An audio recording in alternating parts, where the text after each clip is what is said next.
Paper 27, Ministry of the Primary Supernaphim. Primary Supernaphim are the supernal servants of the deities on the eternal Isle of Paradise. Never have they been known to depart from the paths of light and righteousness. The roll calls are complete. From eternity, not one of this magnificent host has been lost. These high Supernaphim are perfect beings, supreme in perfection, but they are not absonite, neither are they absolute. Being of the essence of perfection, these children of the infinite spirit work interchangeably and at will in all phases of their manifold duties. They do not function extensively outside paradise, though they do participate in the various millennial gatherings and group reunions of the central universe. They also go forth as special messengers of the deities, and in large numbers they ascend to become technical advisors. Primary Supernaphim are also placed in command of the seraphic hosts, ministering on worlds isolated because of rebellion. When a paradise son is bestowed upon such a world, completes his mission, ascends to the Universal Father, is accepted, and returns as the accredited deliverer of this isolated world, a primary Supernaphim is always designated by the chiefs of assignment to assume command of the ministering spirits on duty in the newly reclaimed sphere. Supernaphim in this special service are periodically rotated. On Urantia, the present Chief of Seraphim is the second of this order to be on duty since the times of the bestowal of Christ Michael. From eternity, the primary Supernaphim have served on the Isle of Light and have gone forth on missions of leadership to the worlds of space. But they have functioned as now classified only since the arrival on Paradise of the Havona Pilgrims of Time. These high angels now minister chiefly in the following 7 orders of service. Number 1, Conductors of Worship. Number 2, Masters of Philosophy. Number 3, Custodians of Knowledge. Number 4, Directors of Conduct. Number 5, Interpreters of Ethics. Number 6, Chiefs of Assignment. Number 7, Instigators of Rest. Not until the ascending pilgrims actually attain paradise residence do they come under the direct influence of these Supernaphim, and then they pass through a training experience under the direction of these angels in the reverse order of their naming. That is, you enter upon your paradise career under the tutelage of the Instigators of Rest, and after successive seasons with the intervening orders, finish this training period with the Conductors of Worship. Thereupon are you ready to begin the endless career of a finaliter. Instigators of Rest. The Instigators of Rest are the inspectors of paradise who go forth from the central isle to the inner circuit of Havona, there to collaborate with their colleagues, the complements of rest of the secondary order of Supernaphim. The one essential to the enjoyment of paradise is rest, divine rest, and these Instigators of Rest are the final instructors who make ready the pilgrims of time for their introduction to eternity. They begin their work on the final attainment circle of the central universe and continue it when the pilgrim awakes from the last transition sleep, the slumber which graduates a creature of space into the realm of the eternal. Rest is of a 7-fold nature. There is the rest of sleep and of play in the lower life orders, discovery in the higher beings, and worship in the highest type of spirit personality. There is also the normal rest of energy intake, the recharging of beings with physical or with spiritual energy. And then there is the transit sleep, the unconscious slumber when in Seraphimid, when in passage from one sphere to another. Entirely different from all of these is the deep sleep of metamorphosis, the transition rest from one stage of being to another, from one life to another, from one state of existence to another, the sleep which ever attends transition from actual universe status in contrast to evolution through various stages of any one status. But the last metamorphic sleep is something more than those previous transition slumbers which have marked the successive status attainments of the ascendant career. Thereby do the creatures of time and space traverse the innermost margins of the temporal and the spatial to attain residential status in the timeless and spaceless abodes of paradise. The instigators and the complements of rest are just as essential to this transcending metamorphosis as are the seraphim and associated beings to the mortal creature's survival of death. You enter the rest on the final Havona circuit and are eternally resurrected on paradise. And as you there spiritually repersonalize, you will immediately recognize the instigator of rest, who welcomes you to the eternal shores as the very primary Supernaphim who produced the final sleep on the innermost circuit of Havona. And you will recall the last grand stretch of faith as you once again made ready to commend the keeping of your identity into the hands of the Universal Father. The last rest of time has been enjoyed. The last transition sleep has been experienced. Now you awake to life everlasting on the shores of the eternal abode. And there shall be no more sleep. The presence of God and His Son are before you, and you are eternally His servants. You have seen His face, and His name is your spirit. There shall be no night there, and they need no light of the sun, for the great source and center gives them light. They shall live forever and ever. And God shall wipe away all tears from their eyes. There shall be no more death, neither sorrow nor crying, neither shall there be any more pain, for the former things have passed away. Chiefs of Assignment. This is the group designated from time to time by the Chief Supernaphim, the original pattern angel, to preside over the organization of all three orders of these angels, primary, secondary, and tertiary. The Supernaphim, as a body, are wholly self-governing and self-regulatory, except for the functions of their mutual chief, the first angel of paradise, whoever presides over all these spirit personalities. The angels of assignment have much to do with glorified mortal residents of paradise before they are admitted to the core of the finality. Study and instruction are not the exclusive occupations of paradise arrivals.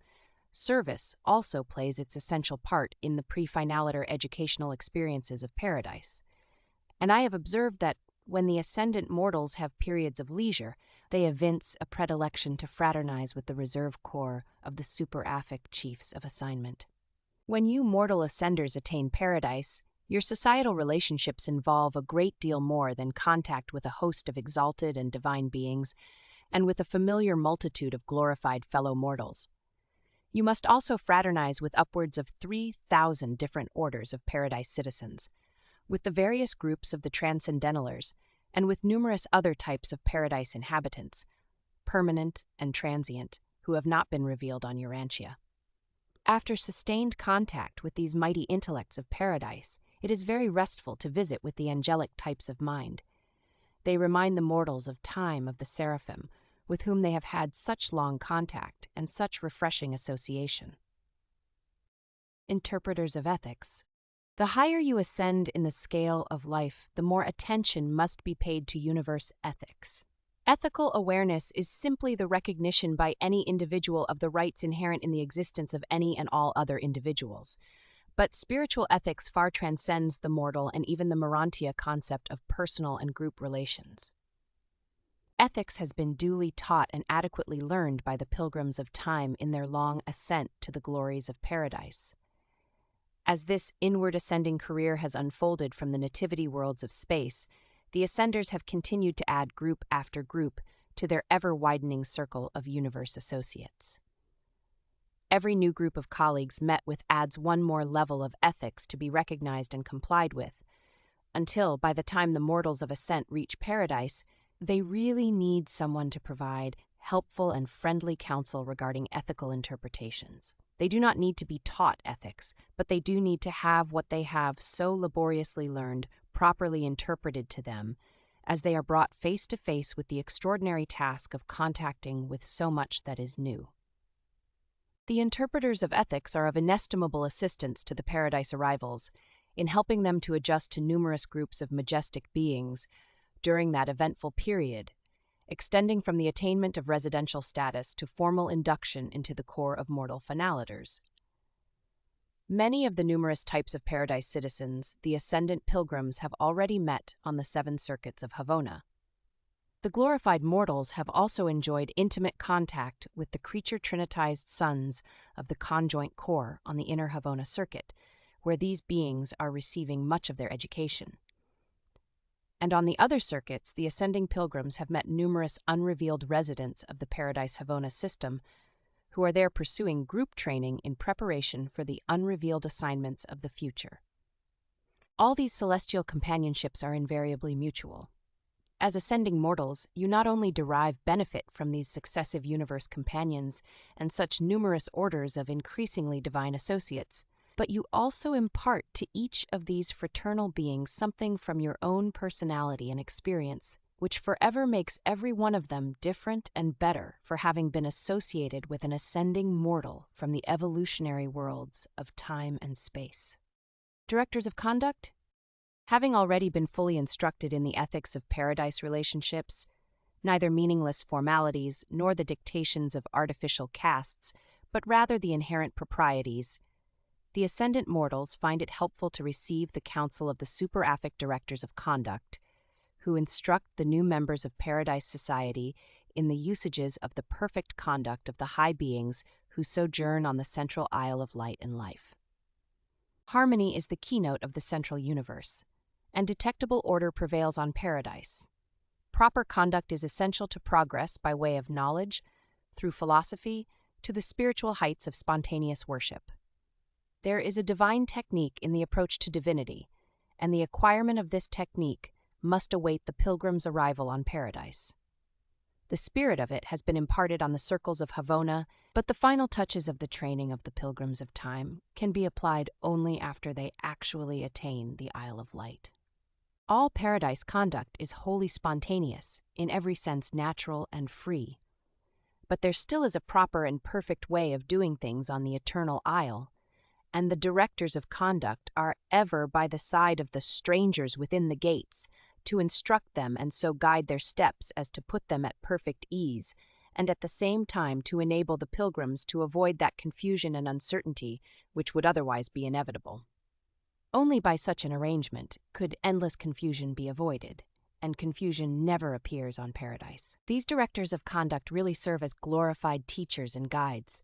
They are chiefly concerned with instructing the new mortal residents regarding the almost endless array of new situations and unfamiliar usages. Notwithstanding all the long preparation, therefore, and the long journey thereto, Paradise is still inexpressibly strange and unexpectedly new to those who finally attain residential status. The Custodians of Knowledge. The superaphic Custodians of Knowledge are the higher living epistles, known and read by all who dwell on Paradise. They are the divine records of truth, the living books of real knowledge. You have heard about records in the Book of Life. The Custodians of Knowledge are just such living books, records of perfection imprinted upon the eternal tablets of divine life and supreme surety. They are in reality living automatic libraries. The facts of the universes are inherent in these primary Supernaphim, actually recorded in these angels, and it is also inherently impossible for an untruth to gain lodgment in the minds of these perfect and replete repositories of the truth of eternity and the intelligence of time.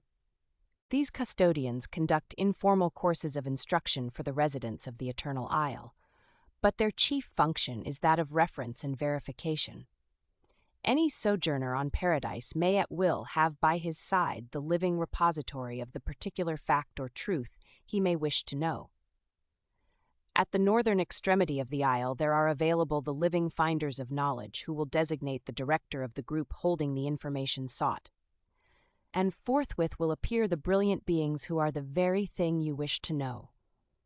No longer must you seek enlightenment from engrossed pages. You now commune with living intelligence face to face. Supreme knowledge you thus obtain from the living beings who are its final custodians. When you locate that Supernaphim who is exactly what you desire to verify, you will find available all the known facts of all universes, for these custodians of knowledge are the final and living summaries of the vast network of the recording angels, ranging from the seraphim and seconaphim of the local and super-universes to the chief recorders of the tertiary Supernaphim in Havona. And this living accumulation of knowledge is distinct from the formal records of Paradise, the cumulative summary of universal history. The wisdom of truth takes origin in the divinity of the central universe, but knowledge, experiential knowledge, largely has its beginnings in the domains of time and space. Therefore, the necessity for the maintenance of the far-flung super-universe organizations of the recording seraphim and supernaphim, sponsored by the celestial recorders. These primary supernaphim, who are inherently in possession of universe knowledge, are also responsible for its organization and classification. In constituting themselves the living reference library of the universe of universes, they have classified knowledge into 7 grand orders, each having about 1 million subdivisions. The facility with which the residents of paradise can consult this vast store of knowledge is solely due to the voluntary and wise efforts of the Custodians of Knowledge. The custodians are also the exalted teachers of the central universe, freely giving out their living treasures to all beings on any of the Havona circuits, and they are extensively, though indirectly, utilized by the courts of the Ancients of Days. But this living library, which is available to the central and super universes, is not accessible to the local creations. Only by indirection and reflectively are the benefits of paradise knowledge secured in the local universes. Masters of Philosophy. Next to the supreme satisfaction of worship is the exhilaration of philosophy. Never do you climb so high or advance so far that there do not remain 1,000 mysteries which demand the employment of philosophy in an attempted solution. The master philosophers of paradise delight to lead the minds of its inhabitants, both native and ascendant, in the exhilarating pursuit of attempting to solve universe problems. These superaphic masters of philosophy are the wise men of heaven, the beings of wisdom who make use of the truth of knowledge and the facts of experience in their efforts to master the unknown. With them, knowledge attains to truth and experience ascends to wisdom. On paradise, the ascendant personalities of space experience the heights of being. They have knowledge, they know the truth, they may philosophize, think the truth, they may even seek to encompass the concepts of the ultimate and attempt to grasp the techniques of the absolutes. At the southern extremity of the vast paradise domain, the masters of philosophy conduct elaborate courses in the 70 functional divisions of wisdom. Here they discourse upon the plans and purposes of infinity and seek to coordinate the experiences and to compose the knowledge of all who have access to their wisdom. They have developed a highly specialized attitude toward various universe problems, but their final conclusions are always in uniform agreement. These paradise philosophers teach by every possible method of instruction, including the higher graph technique of Havona and certain paradise methods of communicating information. All of these higher techniques of imparting knowledge and conveying ideas are utterly beyond the comprehension capacity of even the most highly developed human mind. 1 hour's instruction on paradise would be the equivalent of 10,000 years of the word memory methods of Urantia. You cannot grasp such communication techniques, and there is simply nothing in mortal experience with which they may be compared, nothing to which they can be likened. The masters of philosophy take supreme pleasure in imparting their interpretation of the universe of universes to those beings who have ascended from the worlds of space. And while philosophy can never be as settled in its conclusions as the facts of knowledge and the truths of experience, yet, when you have listened to these primary Supernaphim discourse upon the unsolved problems of eternity and the performances of the absolutes, you will feel a certain and lasting satisfaction concerning these unmastered questions. These intellectual pursuits of paradise are not broadcast. The philosophy of perfection is available only to those who are personally present. The encircling creations know of these teachings only from those who have passed through this experience, and who have subsequently carried this wisdom out to the universes of space. Conductors of Worship. Worship is the highest privilege and the first duty of all created intelligences. Worship is the conscious and joyous act of recognizing and acknowledging the truth and fact of the intimate and personal relationships of the creators with their creatures. The quality of worship is determined by the depth of creature perception, and as the knowledge of the infinite character of the gods progresses, the act of worship becomes increasingly all-encompassing until it eventually attains the glory of the highest experiential delight and the most exquisite pleasure known to created beings. While the Isle of Paradise contains certain places of worship, it is more nearly one vast sanctuary of divine service. Worship is the first and dominant passion of all who climb to its blissful shores, the spontaneous ebullition of the beings who have learned enough of God to attain His presence. Circle by circle, during the inward journey through Havona, worship is a growing passion until on Paradise it becomes necessary to direct and otherwise control its expression. The periodic, spontaneous group and other special outbursts of supreme adoration and spiritual praise enjoyed on Paradise are conducted under the leadership of a special corps of primary Supernaphim. Under the direction of these conductors of worship, such homage achieves the creature goal of supreme pleasure and attains the heights of the perfection of sublime self-expression and personal enjoyment. All primary Supernaphim crave to be conductors of worship, and all ascendant beings would enjoy forever remaining in the attitude of worship, did not the chiefs of assignment periodically disperse these assemblages. But no ascendant being is ever required to enter upon the assignments of eternal service until he has attained full satisfaction in worship.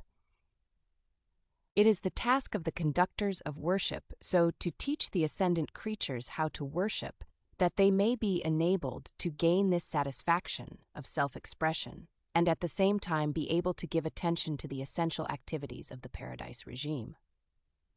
Without improvement in the technique of worship, it would require hundreds of years for the average mortal who reaches Paradise to give full and satisfactory expression to his emotions of intelligent appreciation and ascendant gratitude. The conductors of worship open up new and hitherto unknown avenues of expression so that these wonderful children of the womb of space and the travail of time are enabled to gain the full satisfactions of worship in much less time. All the arts of all the beings of the entire universe which are capable of intensifying and exalting the abilities of self-expression and the conveyance of appreciation are employed to their highest capacity in the worship of the Paradise deities. Worship is the highest joy of Paradise existence. It is the refreshing play of Paradise.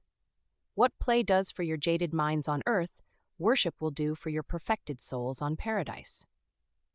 The mode of worship on Paradise is utterly beyond mortal comprehension, but the spirit of it you can begin to appreciate even down here on Urantia, for the spirits of the gods even now indwell you, hover over you, and inspire you to true worship. There are appointed times and places for worship on Paradise, but these are not adequate to accommodate the ever-increasing overflow of the spiritual emotions of the growing intelligence and expanding divinity recognition of the brilliant beings of experiential ascension to the eternal isle.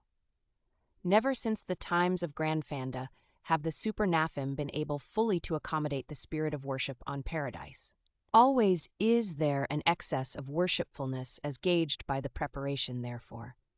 And this is because personalities of inherent perfection never can fully appreciate the tremendous reactions of the spiritual emotions of beings who have slowly and laboriously made their way upward to Paradise glory from the depths of the spiritual darkness of the lower worlds of time and space. When such angels and mortals of time attain the presence of the powers of Paradise, there occurs the expression of the accumulated emotions of the ages, a spectacle astounding to the angels of Paradise and productive of the supreme joy of divine satisfaction in the Paradise deities. Sometimes all Paradise becomes engulfed in a dominating tide of spiritual and worshipful expression. Often the conductors of worship cannot control such phenomena until the appearance of the threefold fluctuation of the light of the deity abode, signifying that the divine heart of the gods has been fully and completely satisfied by the sincere worship of the residents of Paradise, the perfect citizens of glory, and the ascendant creatures of time. What a triumph of technique! What a fruition of the eternal plan and purpose of the gods that the intelligent love of the creature child should give full satisfaction to the infinite love of the Creator Father. After the attainment of the supreme satisfaction of the fullness of worship, you are qualified for admission to the core of the finality. The ascendant career is well nigh finished, and the 7th Jubilee prepares for celebration. The first Jubilee marked the mortal agreement with the thought adjuster when the purpose to survive was sealed. The second was the awakening in the Urantia life. The third was the fusion with the thought adjuster. The fourth was the awakening in Havona. The fifth celebrated the finding of the Universal Father, and the 6th Jubilee was the occasion of the Paradise awakening from the final transit slumber of time. The seventh Jubilee marks entrance into the mortal finaliter core and the beginning of the eternity service. The attainment of the seventh stage of spirit realization by a finaliter will probably signalize the celebration of the first of the Jubilees of eternity. And thus ends the story of the Paradise Supernaphim, the highest order of all the ministering spirits, those beings who, as a universal class, ever attend you from the world of your origin until you are finally bidden farewell by the Conductors of Worship as you take the Trinity Oath of Eternity and are mustered into the mortal core of the finality. The endless service of the Paradise Trinity is about to begin, and now the finaliter is face to face with the challenge of God the Ultimate, presented by a perfecter of wisdom from Uversa.